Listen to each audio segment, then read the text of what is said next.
Hi Haymax students and families, my name is Mrs. Blandone and I'm excited to read this new book with you today.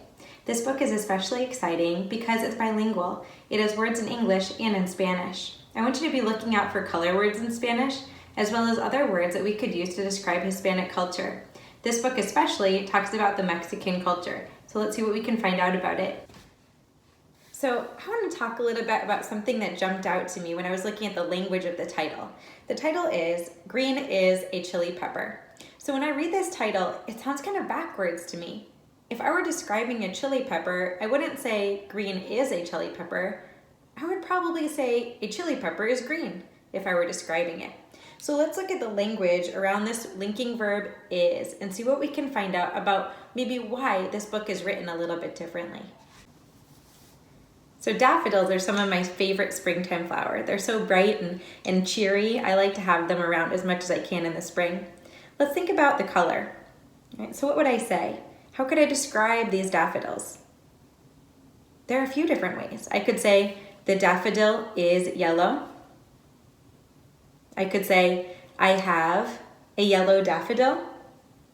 I could say it is a yellow daffodil. Or if I want to put is in between the subject and the adjective, I could say the daffodil is yellow. That's kind of what our book did, but then they flipped it. So I wonder why they flipped it. One way we can describe something is by looking at its physical traits, the color, the texture, how something might feel by temperature, but we can also talk about a different kind of feeling, like a deeper feeling. So in this book, they talk a lot about colors and the way that colors can make us feel, what they can make us remember or think of. When I think of the color yellow, I think of things that make me happy and make me smile, like sunshine, flowers, and a nice day with a friend. What comes to your mind when you think of the color yellow? As we read our book, Green is a Chili Pepper today, I want you to think about the colors that they mention in the book. Maybe you see the same thing when you think of those colors. Maybe you see something different.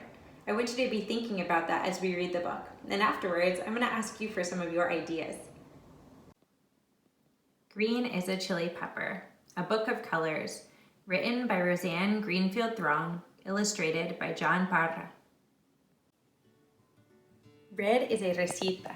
Red is spice. Red is our salsa on top of rice. Red is a ribbon. Red is a bow and skirts for baile folklorico. Orange are the marigolds on the Day of the Dead, and orange are the platos for special bread. Yellow is masa we use to make tortillas, tamales, and sweet corn cake. Yellow are the stars that lighten the night, and yellow are faroles flickering bright.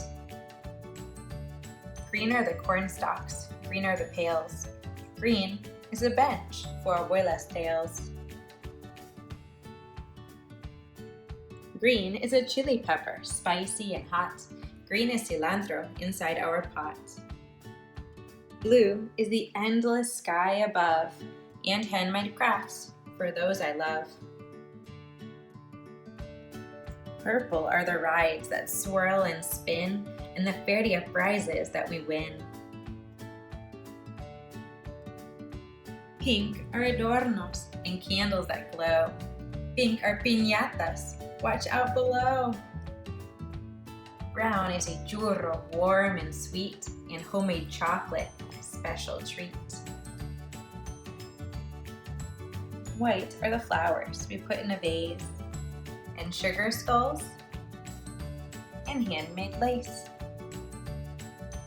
White are the doves that chatter and coo, and the palomitas for me and you. The world is a rainbow of wonder and fun, ribbons of color rolled into one. In ponchos and serapes and xylophones too, these beautiful colors are waiting for you.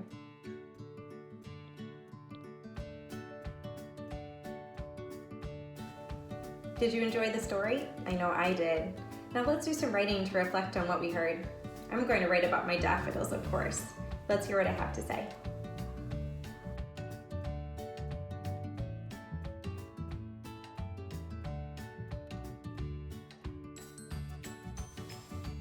Now it's your turn. Think of your favorite color and use that linking verb is to connect your color with things you think of when you imagine that color. Don't forget to share your writing.